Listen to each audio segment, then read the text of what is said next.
All right, today we're going to do lesson 1-3, decimals to the thousandths. Yesterday we talked about whole number place value. Today we're going to be talking about decimal place value. Jeannie's training for a race. On Tuesday she finished her sprint 305 hundredths of a second faster than she did on Monday. How can you explain the meaning of 305 thousandths? Solve this problem any way you choose. 305 thousandths. You can use structure to show what you know about place value to help you solve the problem. So the number is written 0 in the ones place, 3 in the tenths, 0 in the hundredths, and 5 in the thousandths. And the way you say decimals is you read the number as like 305, and then you name whatever the last digit is sitting in, you call it that name. So it's 305 thousandths. So what does this mean? And what does that mean? Use what you know to solve the problem. How can you explain the meaning of 305 thousandths? So this is, she finished 305 thousandths faster than she did on Monday. And it means 305 thousandths of a second. They said it right there clearly in the word problem. So it's of 1 second, So it's like close to being about a third of a second faster. And when we talk about place value, these are the tenths, are right next to the decimal point, the hundredths,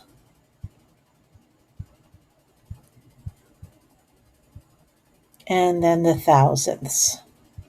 And when you see the number, you'll notice that they end with TH. It's less than a whole. So let's take a look at today's lesson. Now, you've got your video that you can watch. And remember, we've got all those the other video that's in there as well that you can watch. I wish there was a quicker way to get rid of all this.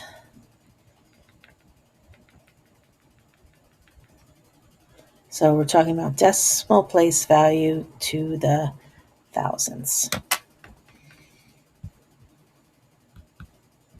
You go to the bottom. Gabriel said there are 5 hundredths in 305 thousandths. Do you agree or disagree? And there is actually nothing in the hundredths place value. There's a 0 in there, so there's no value. So you would disagree on that one. So here's the review of the video. How can you read and write decimals to the thousandths? And many of you are going to need a couple views of this. You're probably not going to remember it from last year. So here is the place value chart. And normally in the whole numbers, we have ones, we have tens, hundreds, and so on. And the numbers get larger this way. From the decimal place, they're going to get smaller as you go out to the right.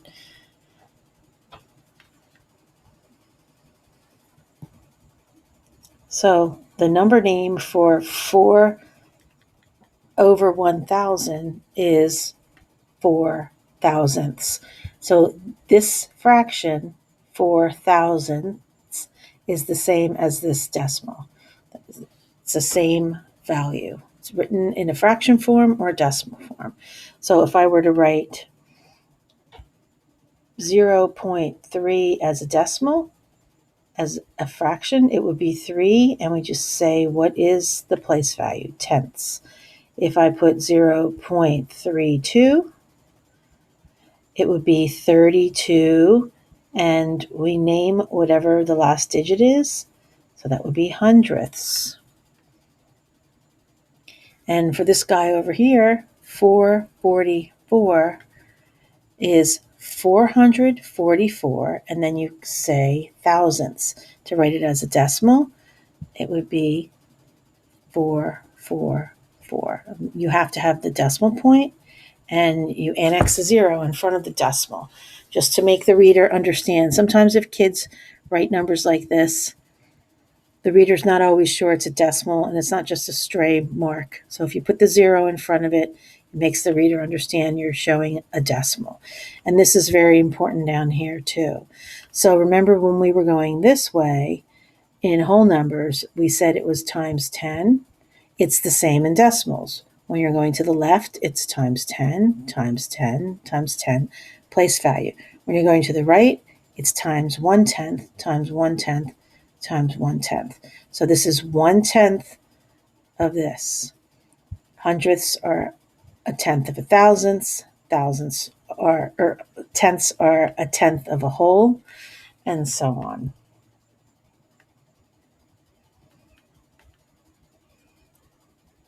And we actually do have exponents for these too.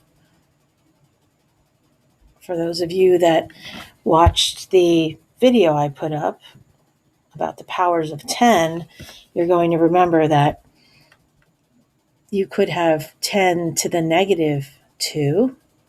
That's in the hundredths. 10 to the negative 3 would be 1, 2, 3. That's the thousandths.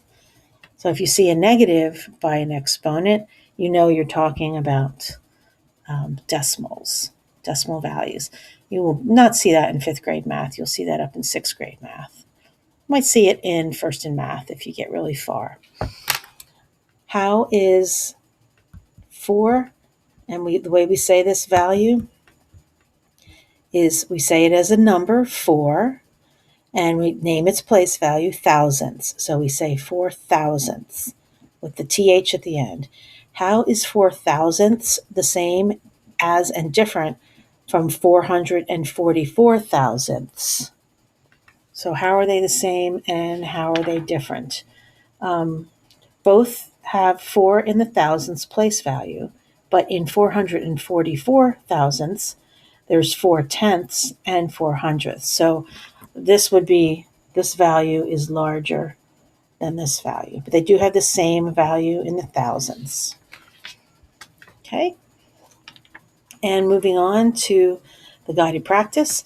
If 4 cubes are pulled from the box on the previous page, how would you write the fraction representing the cubes that are left? So if you started with 1,000 cubes, remember, if you watched the video, you saw we had 1,000 cubes.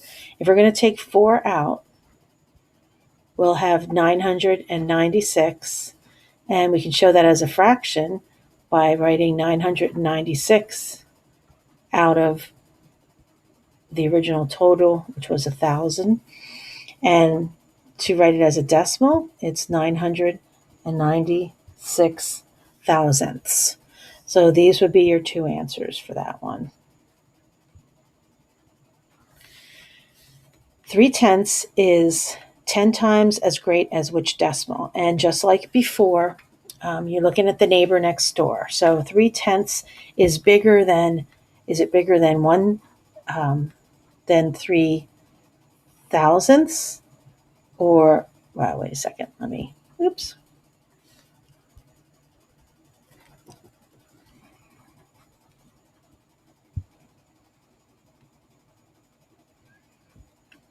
There we go.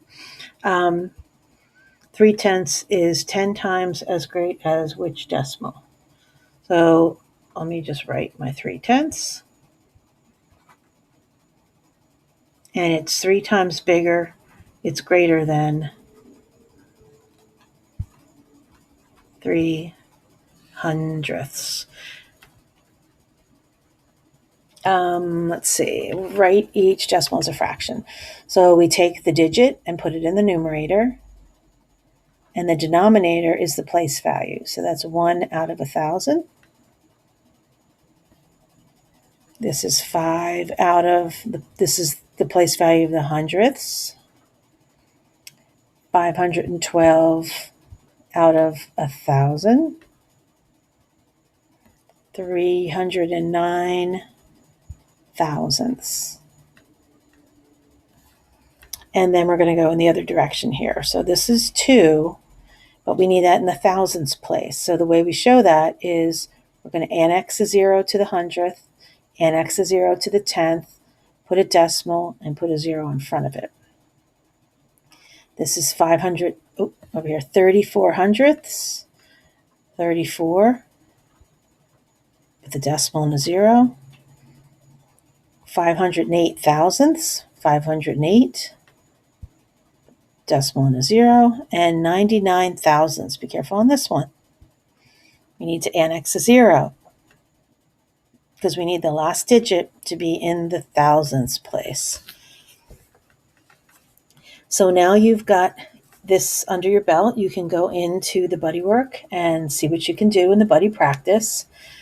And when you're finished with that, work on the quick check. All right, have a great day.